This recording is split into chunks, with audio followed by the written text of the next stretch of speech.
성경 말씀 로마서 16장 23절 말씀입니다. 로마서 16장 23절 말씀입니다.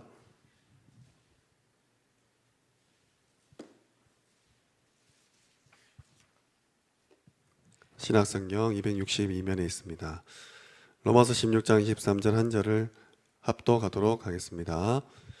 나와 온 교회를 돌봐주는 가이오도 너희에게 문안하고 이 성의 재무관 에라스도와 형제 구하다도 너희에게 문안하느니라. 아멘. 오늘 말씀 제목은 미래교회를 본 중직자입니다. 미래교회를 본 중직자입니다. 지금 코로나 때문에 많은 교회와 교인들이 힘들다고 합니다. 그리고 우리 또한 교회 내에 하던 많은 행사들이 많이 취소되고 또 연기되고 온라인으로 대체되고 있습니다. 하지만 메시지를 제대로 들을 수 있는 기회입니다. 보통 우리에게는 문제가 오기도 하고 또 때로는 큰 문제가 오고 또 어떤 면에서는 한꺼번에 문제가 올 때도 있습니다. 하지만 응답받지 못하는 사람들은 그 문제 가운데 빠지지만 응답을 받는 사람들은 그 문제가 기회예요. 발판입니다. 반드시 하나님 앞에 설 때 그 시간에 답을 찾을 수 있습니다.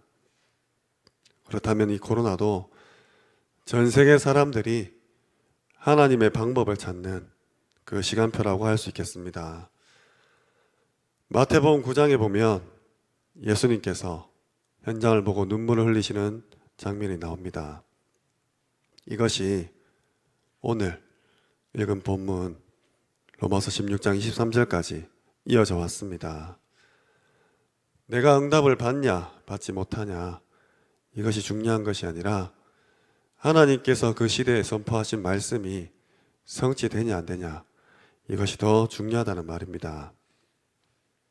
일을 잘하는 사람이 교회에 와서 일을 잘할 수 있습니다.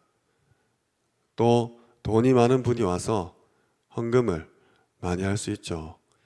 그러나 그것들은 잠시 있는 일입니다. 복음 때문에 눈물을 가진 사람, 이 사람이 진짜인 것이죠. 하나님이 이 사람을 쓰신다는 정도가 아니라 말씀이 성취가 됩니다. 누가 뭐라 해도 하나님께서는 확실한 계획을 가지고 지금도 그 계획을 성취하고 계시기 때문에 이 사람에게 하나님이 그 말씀을 허락하시는 겁니다. 그렇다면 어떤 눈물이고 어떤 생명을 걸 이유겠습니까? 복음이 없어져 가는 시대에 그 시대를 보면서 흐르는 눈물입니다. 창세 이후로 복음이 없어지는 순환운동이 계속되어 왔습니다. 회복하면 또 망하고 또 복음을 회복하면 또 망하는 이 운동이 계속 반복되었다는 말입니다.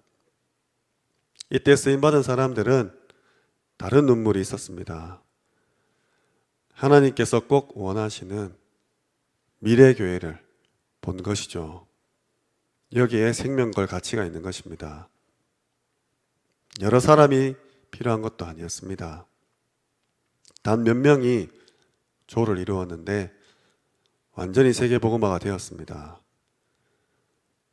이것은 사람이 하는 것이 아니라 하나님께서 하는 것이기 때문에 가능한 일입니다. 복음이 없어지면 그 시대에는 반드시 재앙이 옵니다. 그때마다 하나님께서는 그 사람이 잘났든 못났든 인격이 훌륭하든 훌륭하지 못하든 그와 전혀 상관없이 복음 회복할 사람들을 부르셨습니다.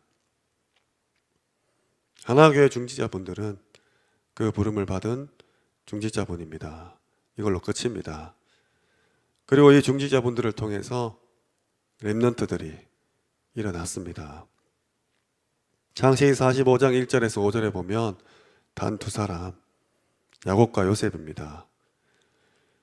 출애굽기 3장 18절도 단 4명이 그 말씀을 성취했습니다. 그렇다면 이 언약 속에 있는 게 얼마나 중요한 것입니까? 성경을 많이 알고 말씀을 매일 읽는 것도 중요하지만 그 흐름을 보고 내가 거기에 있는가, 있지 않는가, 이것부터 점검하셔야 됩니다.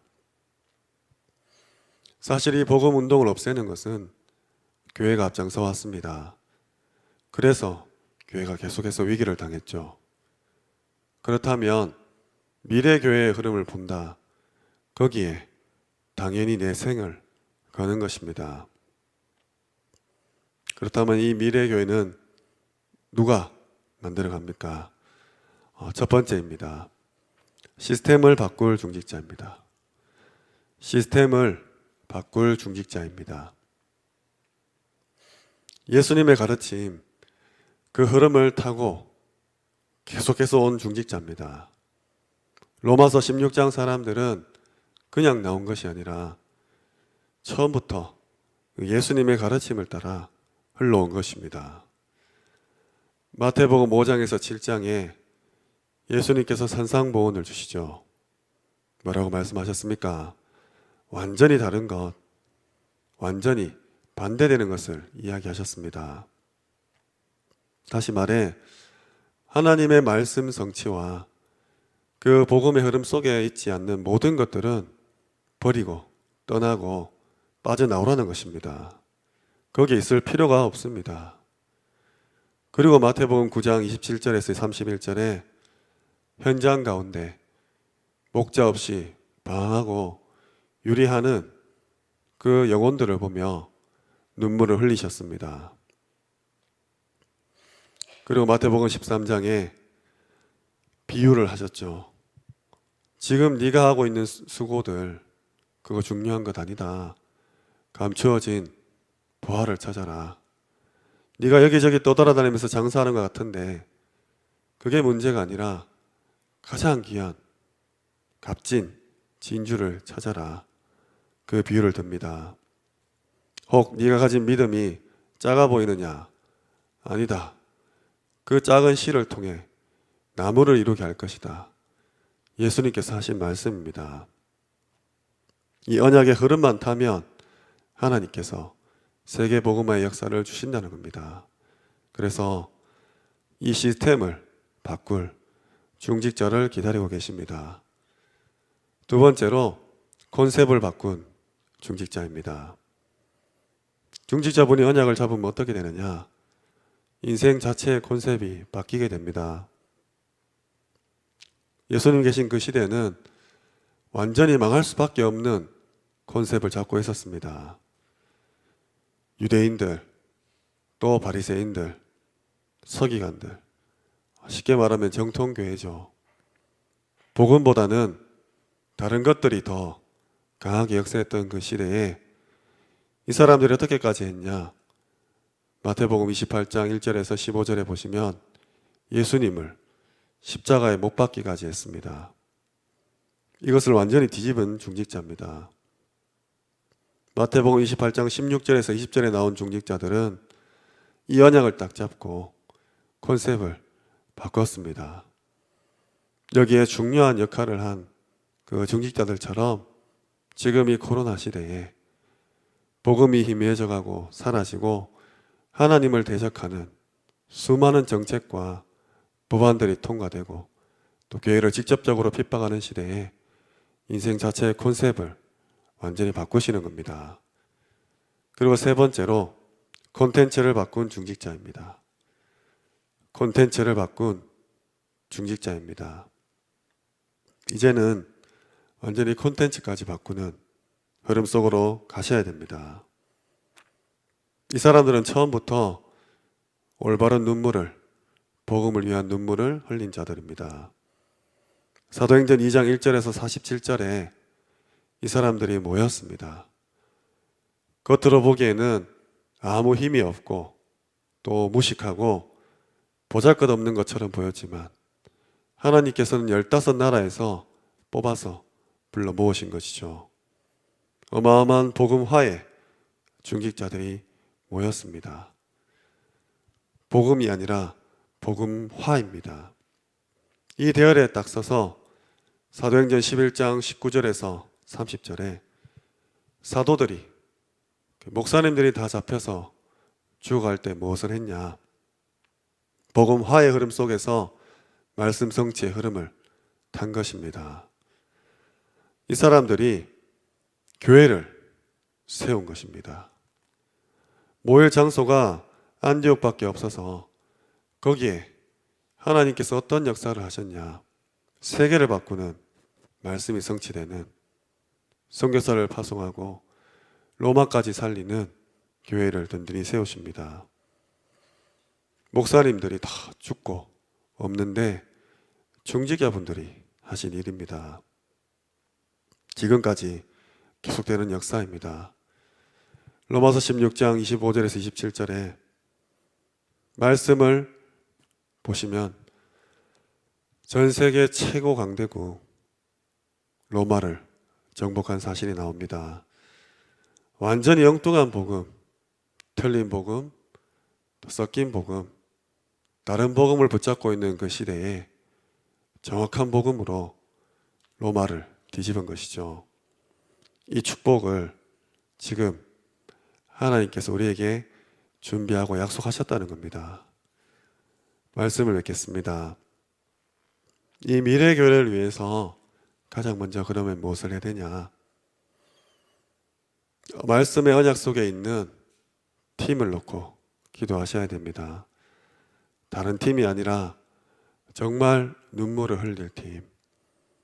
나의 자리와 내 위치, 또 동기나 욕심을 가지고 교회에서 내 의견이 묵살되거나 내 목소리를 들어주지 않는다고 삐치고 돌아지고 자리를 박차고 나가는 것이 아니라 예수님께서 흘린 그 눈물, 예수님이 흘린 눈물이라 하면 하나님이 흘린 눈물이죠.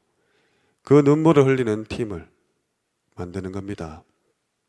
그렇다면 그 팀에게 하나님께서 말씀이 성취되는 복음화의 흐름을 주십니다. 이것을 보는 것이죠. 나의 먹고 사는 것, 우리 가정, 또 우리 교회만 먹고 사는 것이 아니라 한국교회와 전 세계 교회, 또 미자립 교회를 향한 눈을 여는 것입니다. 이 교회들이 앞으로 어떻게 되겠습니까? 지금은 우리가 힘들고 어려운 상황 속에서 개인이 노력해서 이렇게 이끌고 왔습니다. 그런데 이제 나라에서 법으로 또 온 국민이 교회를 보는 시선이 곱지 않습니다. 우리는 죽고 천국 가면 그만이지만 우리 후대들은 만약에 말씀의 지도자가 없는 그 시대에 이러한 세상의 법들과 또 세상의 여러 가지 하나님을 대적하는 것들과 싸워야 됩니다. 이걸 지금부터 미리 준비하자는 것이죠. 그래서 헌신하는 겁니다.